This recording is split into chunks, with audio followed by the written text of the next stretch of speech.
भैया भैया, मुझे बहुत सर्दी लग रही है। प्लीज आप अपने शूज और कैप मुझे दे दीजिए ना। नहीं नहीं, मैं नहीं दूंगा। चुड़ैल कहीं की, जाओ भागो यहाँ से, नहीं तो मैं मम्मा से तुम्हारी शिकायत कर दूंगा। गौरी कौवी के दोनों बच्चे आपस में लड़ रहे थे। गौरी कौवी किचन में खाना बना रही थी। अरे ओ लाडो की बच्ची, आ किचन में मेरा हाथ बटा। क्या बैठे बैठे वहां भाई से लड़ती रहेगी? इतनी बड़ी हो गई है, किसी चीज का शुहूर नहीं है उसे। आ मेरे साथ मेरा हाथ बटा। माँ, मुझे बहुत सर्दी लग रही है। मेरे पास भाई की तरह शूज और कैप भी नहीं है। ऊपर से आप मुझसे घर के सारे काम करवाती हैं, फिर भी मैं कुछ नहीं बोलती। लेकिन मेरे पंख सर्द से कांप रहे हैं। प्लीज मेरे लिए भी शूज और कैप ला दें। तुझे मैंने जो कहा समझ में नहीं आता? जल्दी से किचन में आ। बड़ी आई भाई की बराबरी करेगी। तेरा भाई मुझे कमा के देगा, लेकिन तू तो लेकर जाएगी। इसीलिए मैं तेरे लिए कुछ नहीं करती। तेरा बाप आएगा तो उसी से मांग लेना। अभी आके किचन में हाथ बढ़ा। मुझे सर्द लग रही है, मैं थोड़ा सा आग के पास बैठने जा रही हूँ। चावल हो जाए तो उतार देना। गौरी कवि इतना कहकर वहां से चली जाती है और लाडो बेचारे किचन में जाकर खाना पकाने लगती है। उसका भाई उसे चिढ़ाने लगता है। हा हा हा, बहुत मजा आया, बहुत मजा आया। बड़ी आई मेरी बराबरी करेगी। मम्मा तो सच ही कहती है, तू तो घर का सारा सामान ले जाएगी। आई बड़ी, मम्मा से मेरी शिकायत करेंगी। हाँ, जा जाके किचन का अब काम संभाल और मेरी बराबरी करने की सोचना भी मत, चुड़ैल कहीं की। बेचारी लाडो वो किचन में जाकर खाना बनाने लगती है। इधर निक्की चिड़िया के दोनों बच्चे आपस में खेल रहे होते हैं।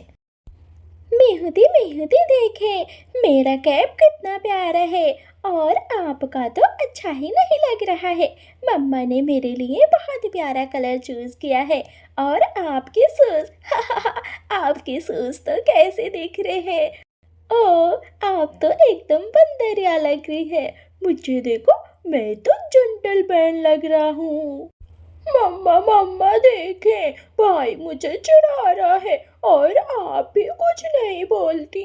आप मेरे लिए नए शूज और कैप लेके आइए और मुझे न्यू न्यू स्वेटर भी चाहिए। मैं हूँ बेटा, तुम्हारा भाई बस तुम्हें छेड़ रहा है। तुम तो परी लग रही हो। मेरी बेटी बहुत सुंदर लग रही है।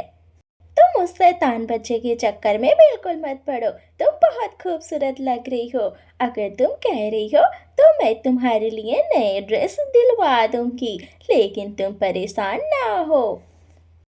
मम्मा मम्मा, अगर मेहूदी को न्यू ड्रेस दिलवाएंगे तो मुझे भी चाहिए। मैं नहीं जानता कुछ। अच्छा बच्चे, अगर आपको न्यू ड्रेस चाहिए तो दीदी से सॉरी बोलो। फिर सीटू मीहू से माफी मांगता है और दोनों बच्चे बगीचे में धूप में खेलने चले जाते हैं। वहीं पर गौरी कवि की बेटी लाडो भी बैठी हुई थी। लाडो ठंड से कांप रही थी और रो भी रही थी। दीदी दीदी, वो देखें, लाडो लाडो रो रही है। चले चले हम उसके पास जाते हैं, आखिर वो क्यों रो रही है। फिर मीनू और सीटू लाडो के पास जाते हैं। लाडो बहन, तुम रो क्यों रही हो? और तुम्हारे पंख इतने तो बुखार से कांप रहे हैं। तुम्हें तो दुआ की जरूरत है। तुम यहाँ क्यों हो? अपनी मम्मा से बोलो, तुम्हारी दवाई कराएं। और देखो, इतनी ठंडी पड़ रही है, तुमने तो कुछ पहना भी नहीं है। मीहू बहन, मम्मा ने मुझे कुछ नहीं दिलाया। भाई के लिए नए नए शूज, स्वेटर और कैप लेकर आती है। उनके पुराने कपड़े भी मुझे नहीं देती। मुझे हमेशा ताने सुनाती है कि मुझे तो दूसरों के घर जाना है, इसीलिए वो मुझे कुछ नहीं देती। मैं बुखार से तप रही हूँ और मेरे पास कोई कपड़े भी नहीं है, इसीलिए मैं घर का काम करके जल्दी जल्दी ऊपर आ गई धूप सेकने। लाडो बहन, तुम्हारी माँ तो बहुत क्रूर है। ऐसे नहीं करना चाहिए। लड़की लड़के में भेद नहीं करना चाहिए। मेरी मम्मा तो हम दोनों भाई बहनों को बहुत प्यार देती हैं और दोनों के लिए सेम ड्रेसेस दिलवाती हैं। चलो, मैं तुम्हें अपने पुराने कपड़े और शूज दे देता हूँ। मेरे पास तो बहुत सारे कपड़े हैं और बहुत सारे शूज भी हैं। तुम मेरे स्वेटर भी ले लेना। मैं मम्मा से न्यू ड्रेसेस मंगवा लूँगा। वैसे भी मम्मा हम दोनों को नए कपड़े दिलवाने वाली है।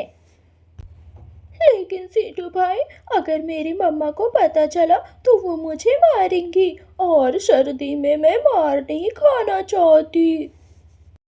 नहीं नहीं लाडो बहन, आप मेरे साथ चले। मैं अपनी मम्मा से बोल दूंगी कि तुम्हारी मम्मा को समझा दें और तुम फिक्र ना करो, बस मेरे साथ चलो।